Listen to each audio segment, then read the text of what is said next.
You're watching FJTN, the Federal Judicial Television Network. Coming up on Court to Court. You're here for jury selection today in a civil case. Your judge will be Norman Mordew. He expects this trial to last approximately 4 to 5 days. We help them feel a little bit better about why they're there and what they're doing. And so when they come to the courtroom, they're more receptive.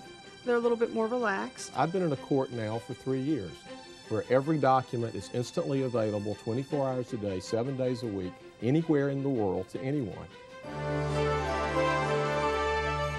This is Court to Court, your connection to what's happening in the federal courts around the country, providing information and ideas that will enhance your job and how the courts function.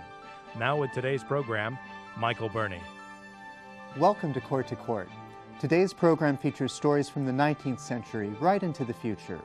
We'll learn about the federal court trial of an icon of American history, and we'll get a better understanding of what unlimited access of electronic case files means in the courts. We'll also see 2 different courts in action as they summon potential jurors.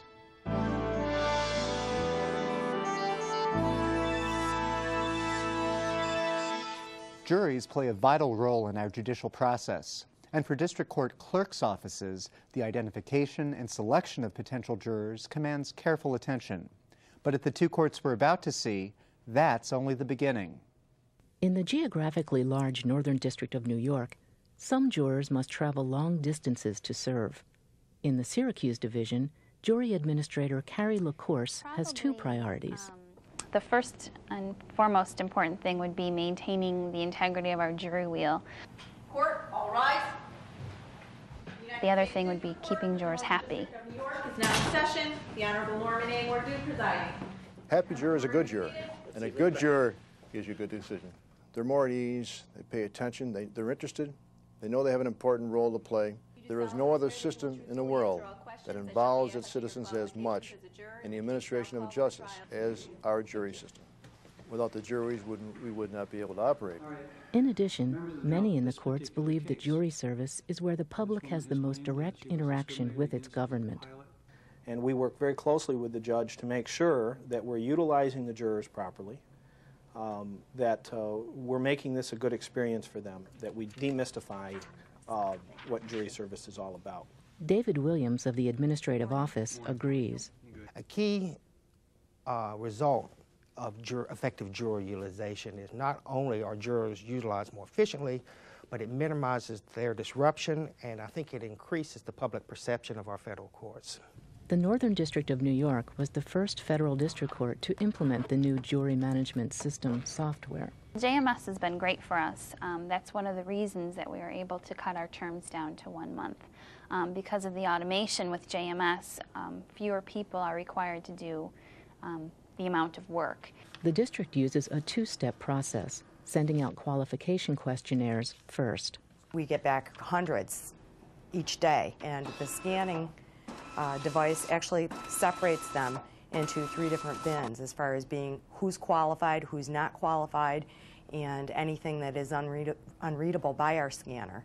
That time that's freed up in our jury administration office allows us to focus on other aspects of the jury operation.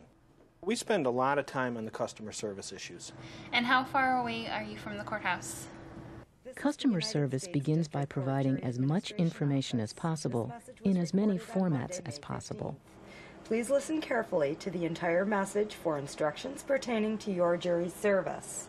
By using a 2-step system, we're able to, with our summons, send some very important information along with the summons. We do it in the form of a newsletter. The newsletter, a separate one for each division, includes information not only about jury service, but also logistical help such as directions and parking. The information is also on the court's website. And, of course, the jury line lets the potential jurors contact the clerk's office. And we desperately need to talk with a live human being because we have problems and would like to ask what steps we must take. Most of the calls involve some scheduling conflict that they have between their anticipated date of appearing for a trial. They sometimes forgot that they need to be telling us in advance of their requested dates off. Okay, your date's in here, so you're all set. If we do have something that comes up, we'll just skip you. Let me just give you some paperwork here. And then once they get here, we just try to, show them that we're real people and that we're interested in their concerns and answering questions. I have this excuse as of a certain date. Did I mention that to you? Or Did you, is it a new one? Something you haven't given to me previously? No, it's the one I mentioned over the phone where I've let's see written if I about already have it being on out of here. the country. I've got 5/8 to 5/12 and then 5/31 to the end of your term. Okay, yeah, you're all set. In the old days, before the automated system, jurors would line up, and it would take probably 45 minutes to an hour to check in a large jury. Today, using the automated system and the barcodes, we scan their barcodes in, capture all the jury information, and can get them into the orientation room very quickly. You're here for jury selection today in a civil case. Your judge will be Norman Mordew. He expects this trial to last approximately 4 to 5 days, so you should be out of here by the end of the week or the beginning of next week. Court hours are normally from 8 to 5, 8:30 to 5. Occasionally the judge will alter that depending on his schedule. Sometimes he may want to start later or let you go a little bit earlier in the day, but he'll let you know what that schedule is going to be when you get down into the courtroom. Sometimes overlooked, but almost always useful to help folks feel welcome, is food. And according to the AO's David Williams, the congressional appropriation for funding juries allows us to provide light refreshments for jurors. Coffee, tea, donuts, bagel, not meals, but light refreshments. And this applies not only whether they are reporting for jury selection, but even on the days in which they're selected for trial. In the Northern District of New York, we have a local rule which prohibits attorneys from talking to jurors during the course of a trial. And if you don't have your juror badge on, they may not recognize you as a juror and could get into a lot of trouble. So please keep those on when you're in the building. The second reason for that is because security is really tight in the federal building. I mean, for somebody who hasn't been called for a federal jury before, it was like I come here every day. The way the instructions were very clear. You want to make them feel comfortable. You want to make them feel at ease. You want to make them feel like they have a role and a part, that they are not being treated as just people who are being processed through the program, but they are in fact the judges, and that the clerk's office works for them, helps them in their duties that they need to perform as jurors. Is there anybody sitting there who feels you have been a victim of discrimination either because of your sex, your race, or your religion in the workforce, or brought an action against anybody for having discriminated against you? To qualify a jury, the Northern District uses the strike method, in which everyone is questioned. So when that juror leaves the courthouse at the end of the day, even if they didn't get selected for that case, they feel like they were part of the system. They feel like it worked, like their day was well spent, and the taxpayer dollars were well spent.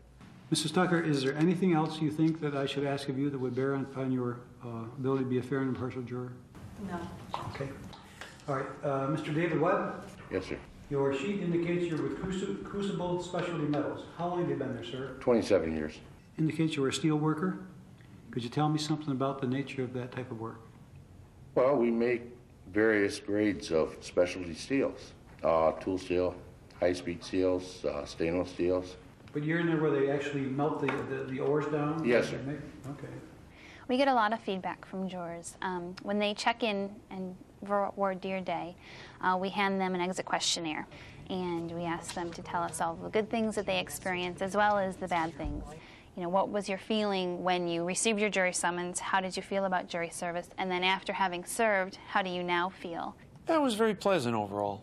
I thought it was a very good experience. I meet with the jury judge once a month to discuss those comments, and we distribute copies of those questionnaires to the judicial staff so everybody's aware of the things that the jurors are thinking and the different concerns that they have.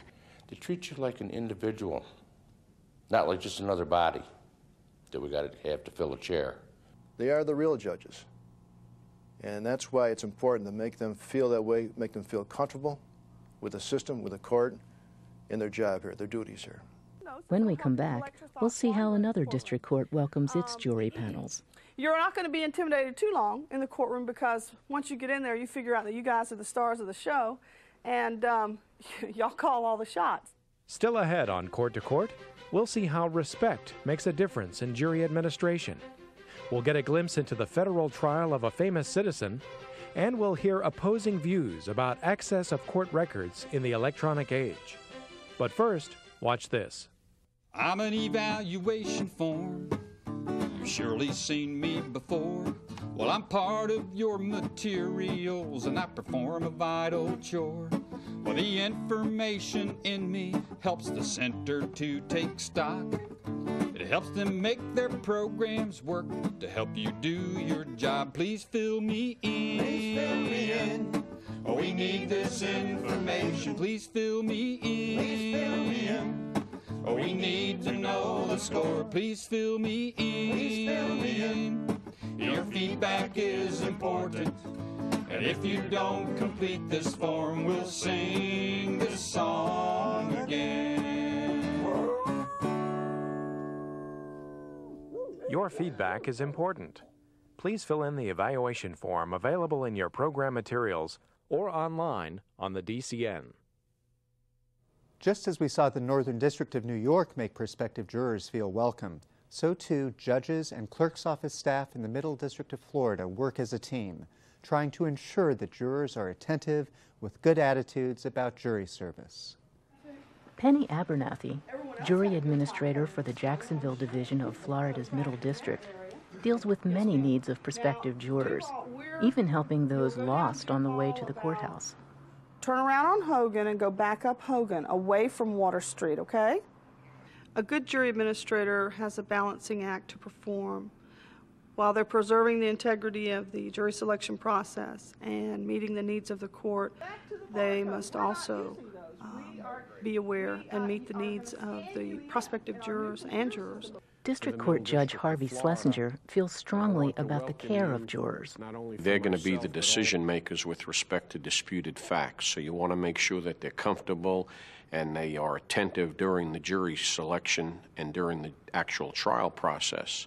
So we could accommodate almost anyone's circumstance. And if you write us a letter in advance and you let us know that you have this training seminar at the end of the month, or you're going to that cruise to Europe that you always want to go on, then we'll work around your schedule. If we know in advance that it's a problem, we're happy to do that. We try to be very reasonable with excuses, so when they do come in, they can have an open mind and not be concerned about, well, am I going to miss an appointment? Did I miss a sales meeting, or am I going to not make a commission today? And they can be more attentive to what is going on in the case itself.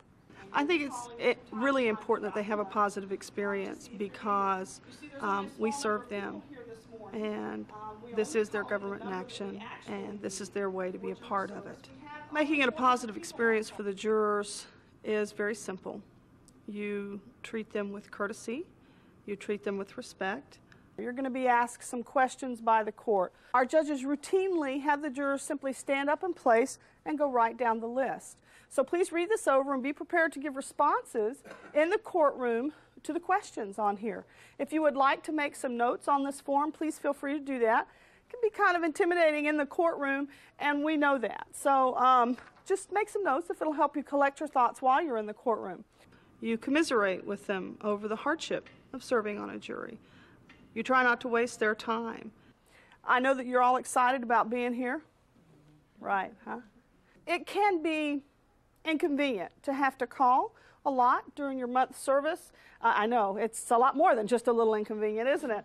Jury service, as I tell the jurors during their selection, usually doesn't always come at a convenient time. People have other plans, they work, they'd rather be at home, and if you can make them understand how important it is for them to participate and make it as comfortable as possible so they don't feel like they're just down here as a number, but they are a human being, they feel a lot better. For Abernathy, gentle humor goes a long way toward making jurors feel at ease, especially when responding to requests to be excused. That one didn't fly. You could try another one, though. Yes, sir. You're pregnant? You know, Risa, make a note of this. We have a troublemaker in the crowd, okay? You treat him like you would like to be treated if you went into a government office. Clerk of Court Cheryl Loesch who travels often to the district's divisional offices, knows that an effective utilization rate is good for jurors as well as the court. We use staggered starting times and multiple voir dires, and we also work closely with the judges in their calendaring to coordinate all this, so it makes the best use of the judges' time as well as the jurors' time. But it's not always easy to put such practices into place. Oftentimes there's not always agreement. Sometimes it's a touchy area. And that's difficult because I don't think anybody was willing to just voluntarily give up their right to pick these jurors when they wanted to. Judge Henry L. Adams, Jr. is the district's jury judge. That judge designated to deal directly with the clerk's office and the other judges about any issues concerning juries. And we rely heavily on these jury judges to kind of make that call for us. And the other judges are receptive when that jury judge is involved. Well, then we'll have 2 fast ones and 1 slow one here, okay? That should work well. I think it works just fine. Now you got to convince the slow one to be the last one. That's your job, Judge. Thanks, Benny.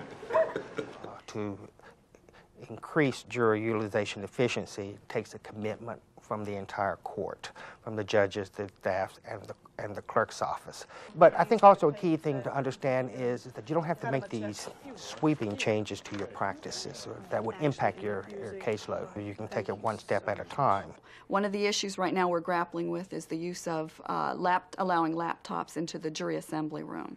People want their cell phones, they want their laptops, they want all that. I think the issue is about to resolve itself because the security committee is about to back off from prohibiting laptops into the building. The district has just begun using JMS, the Jury Management System software. I have one piece of advice. Learn the program, inside and out. Talk to other courts that have implemented the system already. Hear their tales, what they learned from the experience, why reinvent the wheel. And also, I think a big key is communicating candidly with your own judges, so they know what to expect, what changes they might see in the selection process, so that they're fully informed. Emphasizing the importance of the jury continues in Judge Schlesinger's courtroom. Prior to jury selection, he reminds jurors that they are part of a vital institution in our nation's history. And that precious right was carried to the United States and in 1791 enshrined in the 6th Amendment to our Constitution, which provides in part, in all criminal prosecutions, the accused shall enjoy the right to a speedy and public trial by an impartial jury. The judge concludes by reminding the jurors of the rule of law in the United States. So in this great country of ours, rather than having some governmental officials such as myself, you will be called upon to resolve the disputed issues of fact in this case.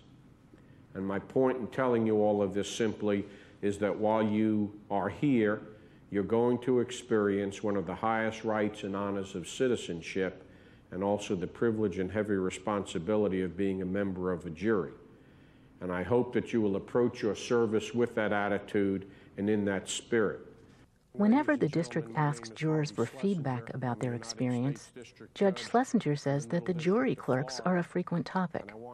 They have said that they wish the world, particularly in other governmental agencies, had employees similar to the ones that we have, because they made it a very pleasant and enjoyable experience. And the instruction on what we needed to do was real good. It didn't leave too much to question on how long or what or where or anything like that. It was really good.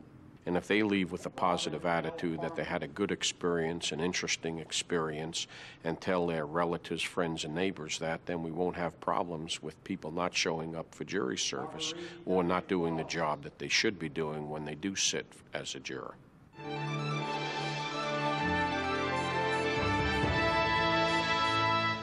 Today we have a different feature on our program, one which reminds us that issues with national significance often are woven into the rich history of the federal courts. With the story of women's suffrage on trial, here's my colleague, Bob Fagan.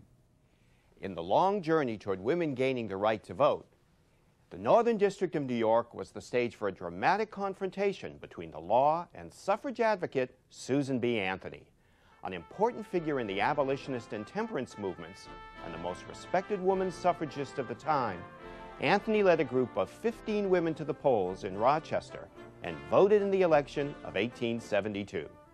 All the women were arrested and indicted, but United States Attorney Richard Crowley brought only Anthony into federal court.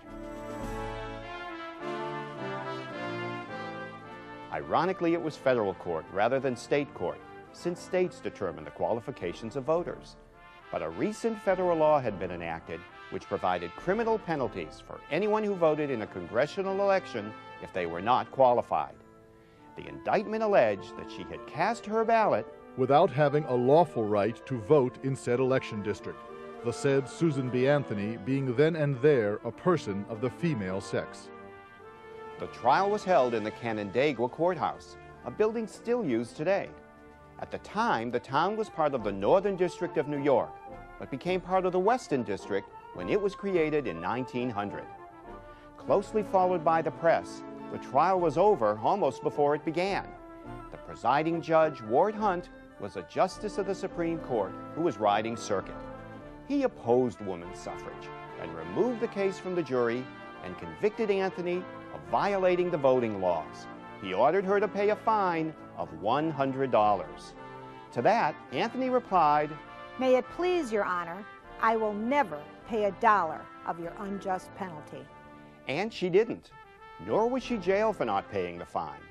Justice Hunt didn't want to give her any cause to appeal and carry the case further in the federal courts. It remains unpaid to this day. And the opinion of the current U.S. Attorney, Daniel French?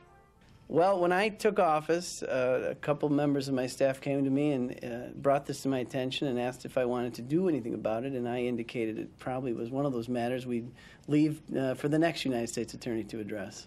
Susan B. Anthony continued to campaign vigorously for women's suffrage, but it was almost 50 more years before the 19th Amendment to the Constitution gave women the right to vote in 1920. That's a moment in court history. Until recently, pleadings and other documents in federal court cases have been available only in paper form and from the courthouse where the case is filed. This gave these public records what has usually been called practical obscurity. But new technology in the many courts using imaging and electronic case filing means the end of practical obscurity. Now these records are available to anyone with a computer and modem anywhere in the world, at any time, day or night. Such unfettered access can cause problems. Some information, such as Social Security numbers or bank account or credit card numbers, can be accessed and used by thieves in what has come to be known as identity theft.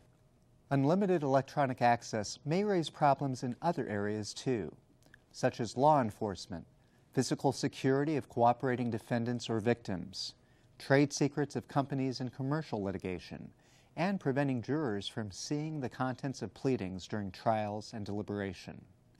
Recognizing the many implications of such instant and worldwide access, the Judicial Conference's Court Administration and Case Management Committee formed a subcommittee on privacy and public access to examine whether these new technologies might require new policies addressing both access and privacy implications. To help us understand the issues and some of the options involved in the subcommittee's work, we invited 3 bankruptcy court judges to speak with us. Chief Judge J. Rich Leonard of the Eastern District of North Carolina, a member of the Court Administration and Case Management Committee, Chief Judge Dennis D. O'Brien of the District of Minnesota, and Judge Michael J. Kaplan of the Western District of New York. They spoke with our producer, David Colm. Judge Leonard, let's start with what types of cases raise the most urgent questions about privacy in court records? Well, to the extent that I have concerns now, they primarily arise from our consumer cases. We require a great deal of personal information, what's come to be known as personal identifiers in these days of identity theft lingo. Social Security numbers, addresses, account numbers, bank accounts, property descriptions that, if they fall into the wrong hands, could cause actual harm to one of our litigants. And you also have people, because of their individual statuses in our cases, who need more privacy protection than others. The ex-spouse who is trying to keep her identity secret from an abusing ex-husband is an example often used, or someone with a chronic disease who doesn't want their employer to necessarily know that they have this problem, but if he saw the list of medical creditors, would instantly know it. Judge O'Brien, what do you think are the one or two most important concerns about privacy in court records? I think it's important that we understand that and acknowledge that once case file information becomes part of the public record, it is no longer personal information and is no longer private property. It is a public resource. It's inappropriate, it's unfairly discriminatory, and I believe it's counterproductive to the missions of the court, and I believe in the end it would be ill-received by the public to continue to maintain and label information and records as public records, and then for the courts to begin prescribing and controlling and limiting and determining what parts of the public record ought to be disseminated generally and what ought to be withheld and disseminated to a select group of people. How about you, Judge Kaplan? What do you think are the one or two most important concerns about this? In my view, it ought to be addressed in legislation. The fact that courts are being permitted at this time to adopt their own policy guidelines and their own philosophies about the issue that Judge O'Brien has addressed is, to me, a matter of the greatest concern. More and more people find that people who never did anything wrong to anyone find that their names and information about their lives are being dragged into federal court cases. I don't think that government should be in the business, but courts in particular, should be in the business of being part of that problem by broadcasting or publishing this information. We do not necessarily need to have the names and social security numbers and addresses of the various people who are involved in the case. If the concern is social security numbers, names, and addresses, then the question that I think ought to be asked, discussed, addressed, and determined is, should names, addresses, social security numbers be part of the public record? Not, should this part of the public record be available here but not there?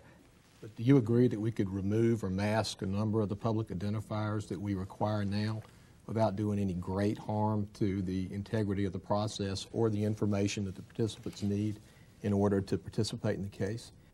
It would be extremely difficult technologically, but also very time-consuming to go in and extract the information wherever it might be found in those environments that are not structured data environments. But assuming that identifiers such as social security numbers, addresses, have to be part of a file, shouldn't Congress be stepping back and saying, let's regulate that use the way we regulate the use of credit information under the Fair Credit Reporting Act?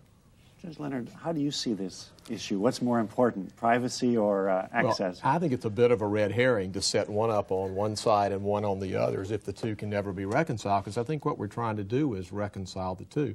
I think we have to figure out ways to protect those sensitive personal data that can be taken, purloined, and used. Past that, I wouldn't be so concerned. It seems to me that we have to recognize that almost anything we do in this area may well have very unintentional social consequences. I'm not a scholar in those kinds of issues, but I fear that anything that we do that chills the willingness of people to be named as a party in interest in a federal case, someone who's done nothing wrong and maybe has done something very helpful for people, is going to have adverse social consequences. The public will demand that the public have ready, convenient, cost-efficient access to the public record.